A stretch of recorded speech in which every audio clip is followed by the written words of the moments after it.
Sauf erreur de ma part, on trouve fixé sur cette coiffe de notre guerrier sou du crin de cheval. Mais toute la question reste comment le fixer avec ces espèces de petits pompons qui sont au bout de chaque plume. C'est tout ce que vous allez trouver dans ce dernier tutoriel avec les techniques ainsi que le matériel utilisé.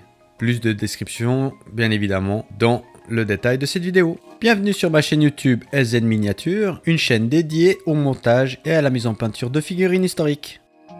Avant la mise en peinture, on va démarrer ces petits pompons et pour ça je vais utiliser de l'époxy putty de chez Tamiya. C'est un bicomposant qu'il faudra préparer et bien mélanger avant de réaliser les petits pompons.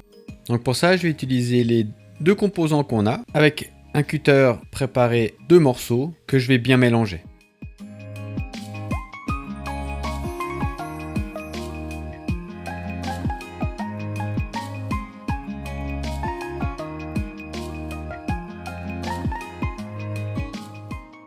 J'ai préparé une feuille de papier sulfurisé sur lequel je mets de l'eau. J'imbibe également mes mains, plus facile à travailler, les doigts. Et je prépare les deux composants en faisant un bon mélange avant de le prendre et d'en faire un petit spaghetti.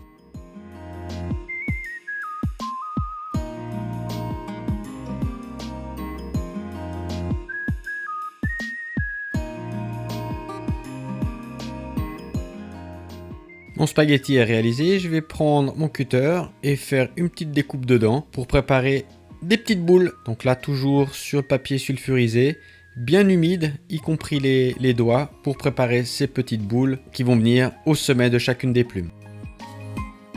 Pour les fixer délicatement avec les mains, bien humidifier les mains, ça colle énormément. Et après avec un petit cure-dent ou avec le cutter, on vient faire un petit peu de volume, de petits creux et travailler chacune de ces petites boules. On va également préparer l'emplacement pour y mettre le crin de cheval.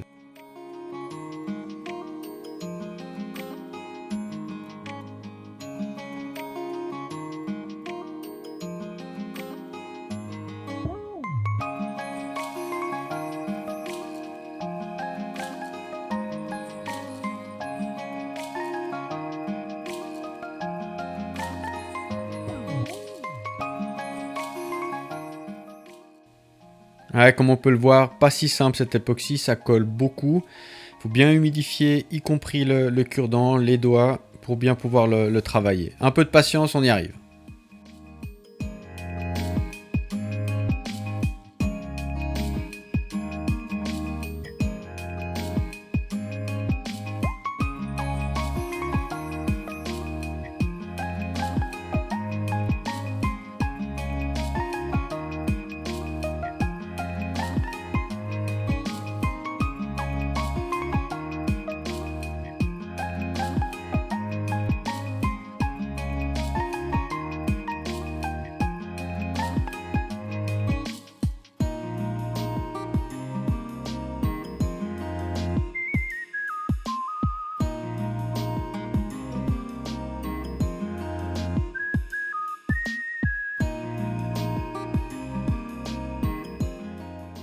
Pour le crin de cheval, dans le kit, on a du fil de cuivre qui est déjà découpé. Donc je vais en prendre deux et je vais, à l'aide d'un petit cure-dent, je vais les torsader à la base. Si c'était à refaire, j'aurais fait un petit peu plus d'effort pour pouvoir vraiment faire une petite tresse à la base et avoir un rendu vraiment beaucoup plus joli. Une fois torsadé, il reste avec une pince venir écraser justement le petit bout qui était pris dans le cure-dent pour vraiment que ce soit plat. Là, je manque de précision, j'ai un peu en difficulté, mais au final, il faut vraiment que ce soit plat pour pouvoir le mettre dans le pompon de fixation.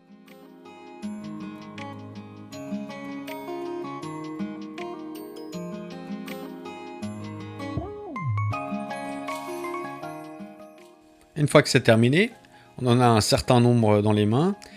Donc, à préparer sur un petit support de la cyanolite avec un petit cure-dent pour bien être bien précis. Et puis sur un autre petit support, au besoin, un peu de putty. Comme ça on peut venir, si le trou était trop grand, on peut venir remplir un petit peu avec du putty pour vraiment que le pompon et le crin soient bien intégrés. Bien sûr, avant de coller, on met un petit peu de mouvement en fonction de la position qu'on veut placer le crin de cheval. On y place un petit peu de cyano et on vient le placer à l'intérieur du trou qu'on a déjà préparé au niveau du pompon.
C'est parti pour la mise en peinture. Donc la fixation, la base, je vais la faire en pale sand. Pas besoin de trop diluer la peinture, un tout petit peu d'eau sur le pinceau et puis on peut directement y aller sur les petits pompons.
On va compléter tout ça avec un simple éclairci. Pour ça, je vais utiliser du blanc.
On termine la fixation avec un léger ombrage.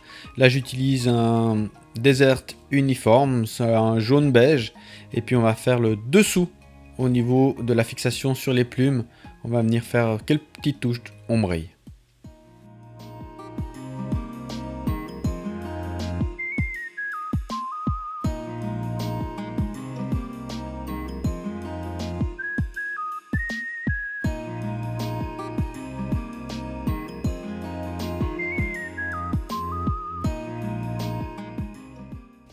Si on regarde la box, le crin de cheval il est rouge. Donc là je prends un red wine de chez Aka et je viens tranquillement peindre tous ces fils de cuivre. Alors c'est extrêmement long et on peut vite oublier des zones. Donc bien mettre la pièce à la lumière, comme ça on voit le cuivre apparaître si c'est pas bien recouvert.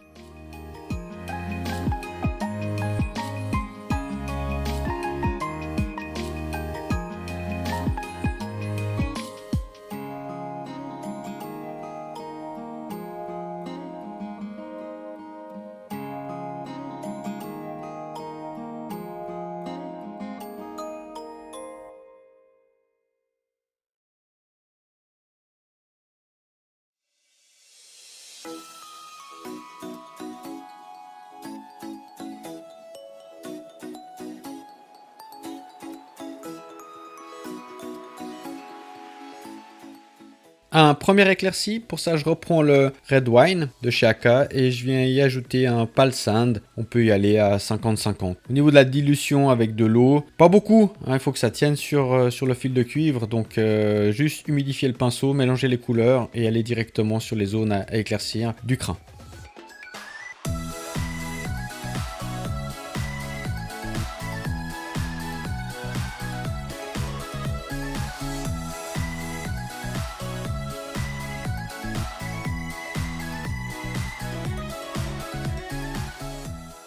Pour terminer, on va faire un deuxième éclairci avec un Strong Archer. Donc c'est un orange en fait, mais c'est pour marquer certaines zones et puis ça donne des contrastes. Et puis comme si la teinture du crin s'était un petit peu enlevée. Et sincèrement, ça donne des variantes de couleurs qui sont très sympas à l'œil quand on regarde de près la coiffe de notre guerrier indien. On peut également voir sur ces images l'effet torsadé que j'ai donné avec ces fils de cuivre. Franchement, si vous devez faire la même pièce, ou si je devais en tout cas la refaire, tresser les fils de crin, ça le rendrait beaucoup plus joli.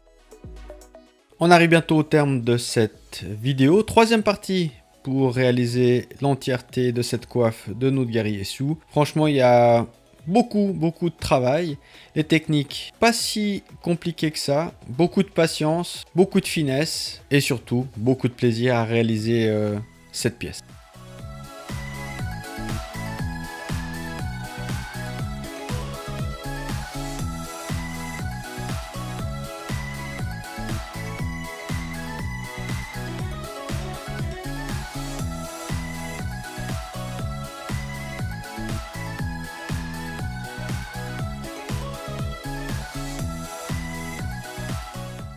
Merci d'avoir visionné cette vidéo jusqu'au bout. Si ça vous a plu, merci de partager et de placer un petit pouce vers le haut, ça fait toujours plaisir. Dans le cas contraire, un petit commentaire constructif, c'est toujours utile. Si vous avez des questions, n'hésitez pas, j'y répondrai très volontiers. Abonnez-vous pour obtenir une notification dès l'arrivée de mes prochaines vidéos. Jusque là, portez-vous bien, à vos pinceaux, ciao!